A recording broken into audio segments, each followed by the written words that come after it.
Hello, this is Paris Underground Radio.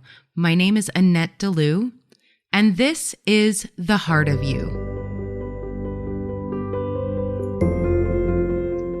In today's episode, we are exploring past lives and the Akashic Records. We have all had that experience where we meet someone and we know unequivocally that we know this person, and we can't understand why, because we may have just met that person, and we are trying to figure out, how is this person so familiar to us? I can almost guarantee that the reason why this person is so familiar is because you have lived another life with them. There are times when it is important to actually find out definitively if this is a person that you've had a previous lifetime with. Because clearly, if you are meeting them again, you are meeting for a reason. It could be because of either your life purpose or theirs. You could be teaching each other lessons. There could be a myriad of reasons why you are meeting again in this lifetime. The best way to find out that reason is to access the Akashic Records. Now, everybody has the innate ability to access their own past lives, or what is also known as the Book of Life or Akashic Records. I have taken clients through a very quick Akashic meditation to help people to access their own Akashic Records, and even people who haven't been able to do so in the past have been able to see at least a small glimpse of one of their previous lives. Now, you may ask, what is the purpose of looking at our past lives? Especially if one of the best things we can do in this lifetime is to live in the present moment. One of the best reasons to look at the Akashic Records is to discover your life purpose in this lifetime. You see, the Akashic Records cover not only past lives, they cover everything that is currently going on in this incarnation, and it also holds potential timelines for future incarnations. Our life purpose in this lifetime is the most important thing that we need to know. I can definitely tell you that it's not going to come as a huge surprise to you, because you already know within your heart and within your higher self what you came here to do in this lifetime. Sometimes it has to do with lessons that you have been learning over the course of many lifetimes. Sometimes it's something completely new. But whatever it is you came here to do, wouldn't you want to know so you could achieve it? A really beautiful example would be, let's say you have been dating the same person over and over again. Even if it's been 4 different people, it is essentially the same person.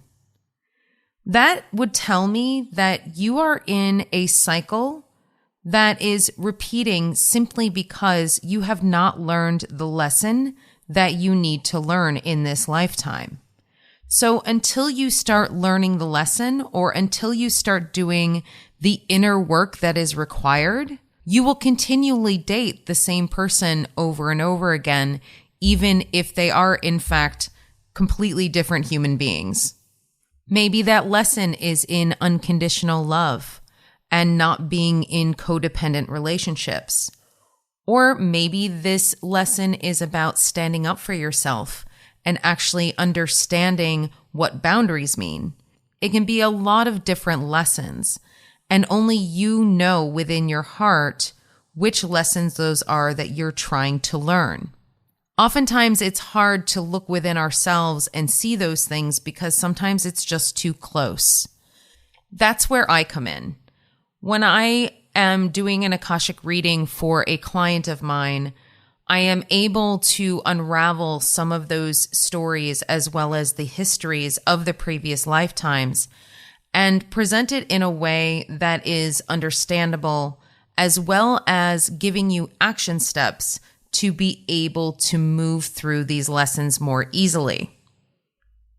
Another reason you may want to look into your past lives is to figure out if you do in fact know somebody who is in your current lifetime. Many people inquire on whether or not they have been in previous lifetimes with their parents or their siblings, their best friends, or their boyfriends and girlfriends. And these are all really beautiful questions to ask, because clearly, if these people are in your life now, then there is a chance that you have actually known these people in previous incarnations. Every single one of us has what's called a soul family. Now, these are not necessarily people that we are related to by blood here on Earth. Your soul family are a group of roughly 100 to 200 souls, and you have been incarnating in lifetimes for hundreds of thousands of years. When you're in a particular soul family, there are very specific lessons that all of you are trying to learn. So you will help each other throughout the course of your lifetimes to help you achieve these goals. Sometimes you will incarnate on Earth. Sometimes you will stay back and be in the energy fields as well as other dimensions and helping the rest of your soul family accomplish what they came here to accomplish. When you find members of your soul family, they can feel very familiar to you. And the reason for that is because you have had possibly hundreds and hundreds of lifetimes with them.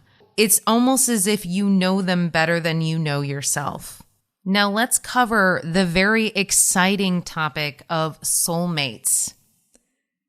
People often mistake soulmates as somebody who is a romantic partner only. And I have seen that that is absolutely not the only case.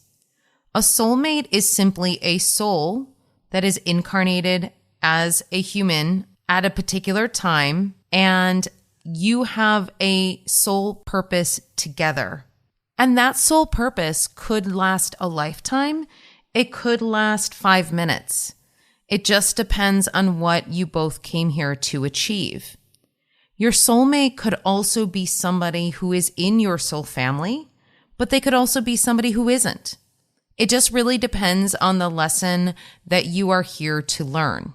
Now, here's the next question. Can we have many soulmates? And the answer is absolutely yes. I definitely have soulmates in my life that are really good friends or that have been romantic partners in the past. No matter who these soulmates are, you can almost guarantee that they will have an incredible impact on your life. People often inquire, what determines whether or not a soulmate comes into your life? And that answer lies in the Akashic Records as well.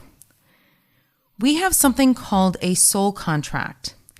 This is a contract that we create prior to our incarnation on Earth. This contract is gone over by our higher selves, by our angels, and by the universe to be able to allow us to learn the lessons that we are meant to learn, as well as assess where we have been in all of our previous lives. So we can now determine what needs to be learned in order to further our soul. Think of it almost like Earth is a school, because basically that's exactly what it is. This does bring up the topic of free will versus destiny, and I will actually have an entire episode dedicated to that subject later on this season.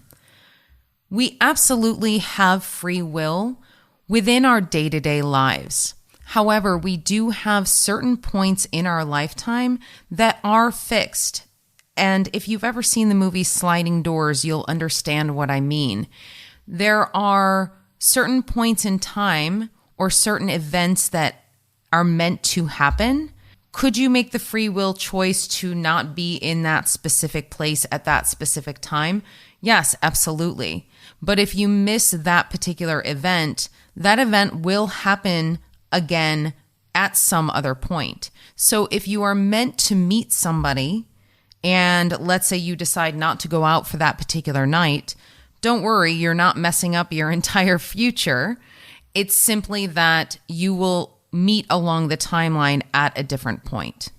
If you've ever read Louise Hay, she always said, the universe has your back. And that's exactly what that means.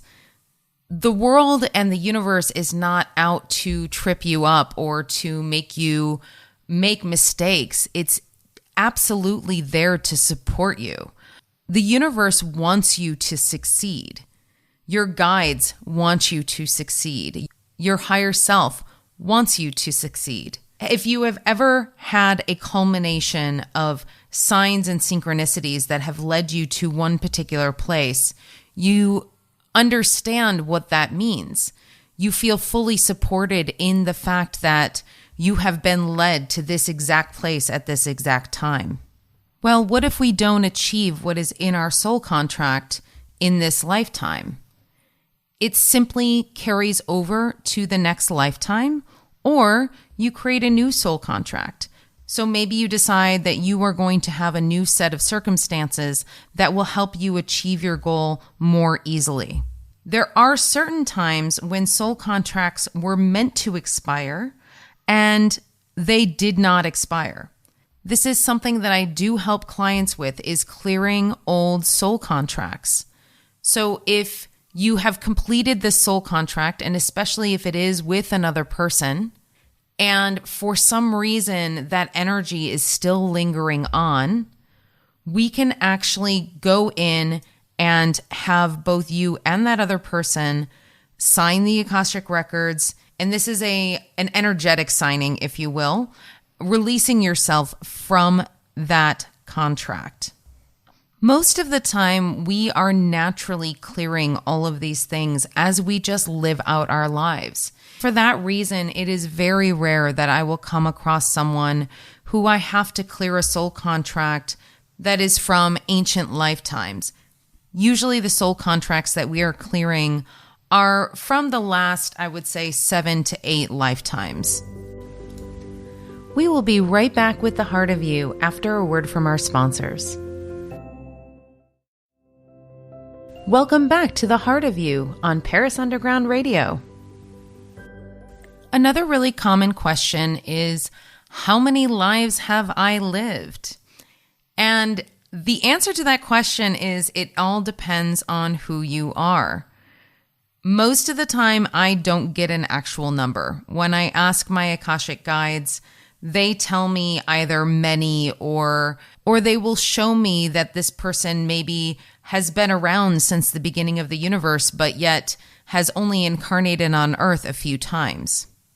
There is a particular soul group that essentially the only time they come to Earth is when Earth is in some sort of crisis. They may only incarnate once every few hundred years.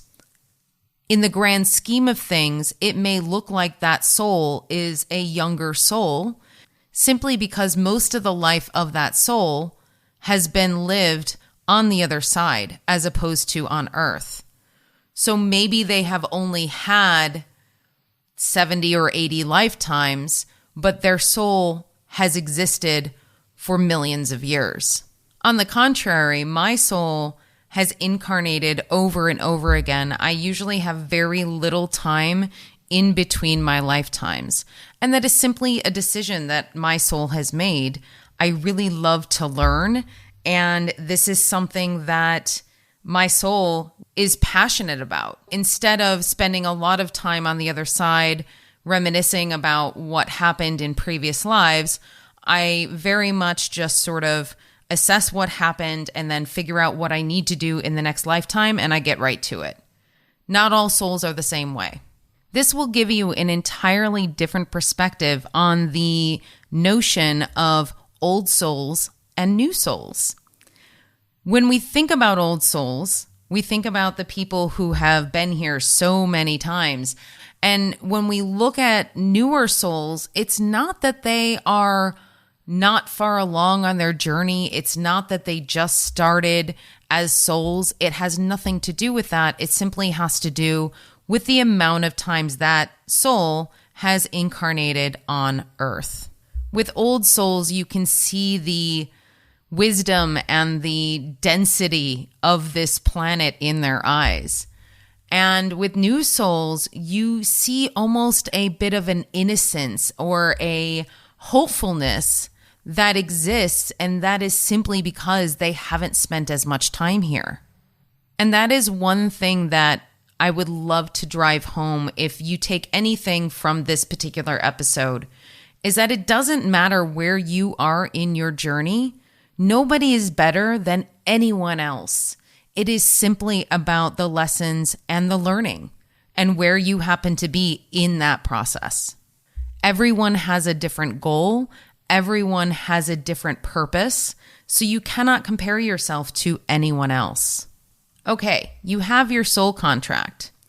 And what if now you find out what your soul contract is for this lifetime and what your soul purpose is? And let's say you decide you don't like it. Personally, you just say, you know what? I don't think I want to do that. Can you change it? The answer is complicated. Yes, you can. However, it needs to be agreed upon by your higher self, by your angels and guides, and by the universe. The reason for that is because our three-dimensional brains, our egos, the density that we live in here on Earth, are not the best places to make decisions. And I'm sure you can imagine that when you are in meditation and after you come out of meditation, your decision-making process is much, much better. It is very similar to that. If you are making a decision with your head and not your heart and your higher self, then chances are you're not going to be able to change that soul contract because that is not in your highest good. If there is a legitimate reason for you changing a soul contract, then the universe will let you know that this is something that is able to be done. That being said, in all of the clients that I have seen, I have never seen this happen. So it is a possibility. They've told me the message that it is a possibility. It's just incredibly, incredibly rare. Another topic that is quite interesting is the idea of curses.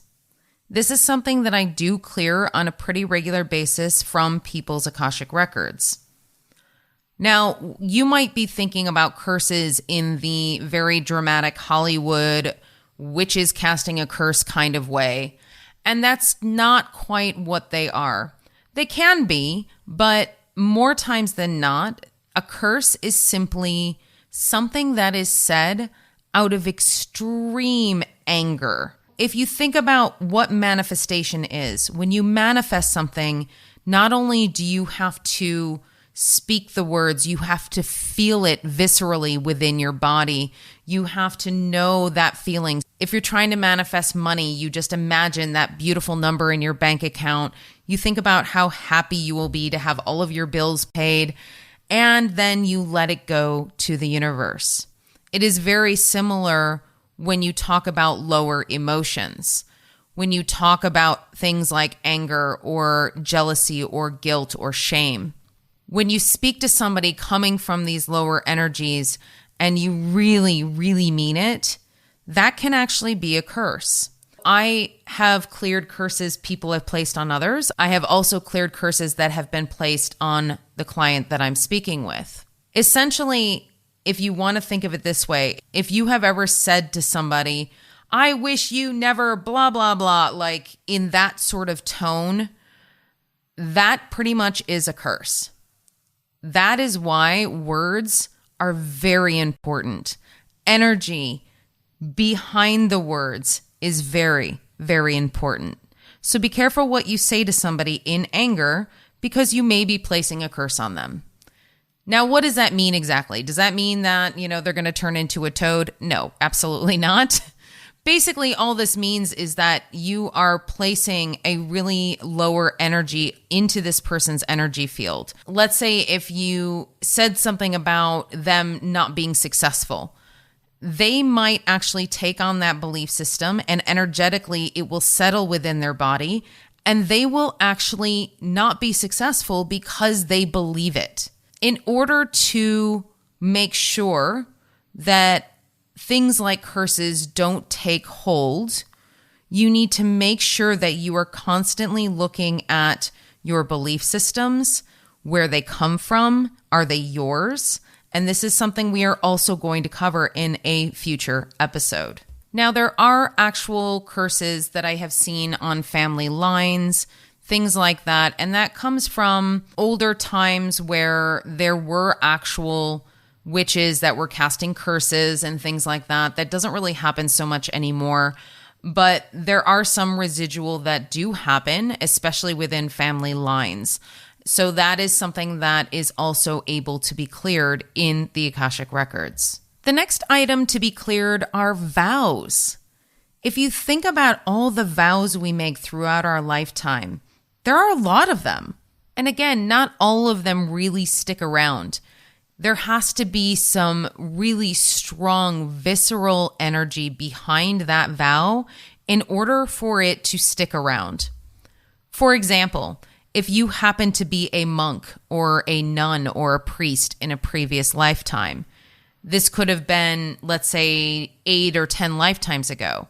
You may have taken a vow of poverty, of celibacy, any number of vows that you took very seriously in that lifetime. That could be affecting your ability to make money, your ability to have sexual connections with somebody. There could be a lot of things that are affecting your current lifetime based on these vows that you took. Once we're able to clear those vows, it actually opens up your energy to be able to receive what is actually meant for you. It's a block to what you are meant to achieve in this lifetime. So we are simply removing that block and allowing your soul to move forward on the path that it's meant to. Another type of vow would be a marriage vow. If you have been married in this lifetime and you would like to get married again, it is often a really great idea to clear the marriage vows from your previous marriage, because not only do those vows actually hold true even after you have divorced, you do have to energetically sever those vows in order to be able to move forward in a beautifully clean energy. We will be right back with the Heart of You after a word from our sponsors. Welcome back to the Heart of You on Paris Underground Radio. Sometimes you have vows from previous lifetimes, marriages from previous lifetimes that were maybe really, really beautiful and really meaningful to you. And when you both passed on in that lifetime, there are a lot of deathbed vows, such as, I will never leave you, I will be there for you forever, and things like that, that end up carrying over into other lifetimes. And maybe that is not for your soul's highest good to continue with that vow with that person. Because if that person, let's say, is not even incarnated in this lifetime, you're yearning for something that is actually not even here. This simply clears your energy to be able to fully step forward and be the person you are meant to be. Those are the 3 big things we do a lot of clearing with within the Akashic Records: soul contracts, vows, and curses. As I had mentioned earlier in this episode, we also tackle patterns, we tackle cycles and belief systems. Sometimes people are really stuck in a particular lifetime because maybe it was super traumatic. We can look at all of these things. Sometimes people are absolutely fascinated in where they were, what they were doing, what job they had in past lives, what country they lived in, what year it was, what was happening. And all of those are really fascinating pieces of information. However, my guides don't always give me that information because it simply isn't important. If it is important, they will tell me, but often I will just get the information about the situation that we're looking at in the past life. If you are looking to get an exact year and what happened and who was there and every last little detail, you might be slightly disappointed because that sort of information isn't really pertinent to what you need to learn. It's interesting, and I often call that past life tourism, where you are just wanting to know, oh, what country was I in? Was I a man or a woman? Or what did I live through? Did I live through this war or that war? Yes, of course, I can answer those questions for you, and my guides will tell me if you ask. But you have to think about what benefit that is going to give you in this current lifetime. Another thing not to get caught up on is time. We experience time here on Earth in a very different way than time actually exists. Even just the term past lives is slightly misleading simply because there is no past and there is no future simply because time exists at all times in the present moment. And I know that's a little bit mind explodey, but essentially everything is happening simultaneously. If this is something you would like to look further into, I would highly recommend looking up string theory and quantum mechanics, quantum theory, anything like that, and that will send you down a really lovely rabbit hole and you can read all about it. A really good example of this that is pretty well done is in the movie Interstellar with Matthew McConaughey. They really kind of describe that idea that time is existing all at once. So if you haven't seen that movie, go and watch it. Here is your takeaway. Think of the Akashic Records as your guidebook to life. It is what is going to help you achieve what you are meant to achieve. They are going to help you in this lifetime create all of the beauty and all of the abundance that you have always wanted. When you are going against what your soul path is meant to do, you know it because everything starts going wrong in your life, correct? Well, there is one little caveat to that statement. Oftentimes, when you are going through a spiritual awakening or your ascension, things will fall apart simply because you're clearing that old energy to make way for the new energy. And again, that will be another episode coming up later on this season. Join us next week where I'm going to be interviewing Ray, who has been a longtime client of mine. He is going to give you a first-hand account of his experience receiving Akashic Record sessions. If you are interested in getting an Akashic reading with me, feel free to head to my website at infinitesoullove.com. You can also follow me on social media at infinitesoullove1111. That is on Facebook, Instagram, as well as TikTok. If you are interested in listening to more podcasts like this one, don't forget to head to Paris Underground Radio at parisundergroundradio.com. And don't forget to follow Paris Underground Radio on social media as well. Thank you so much. Until next time.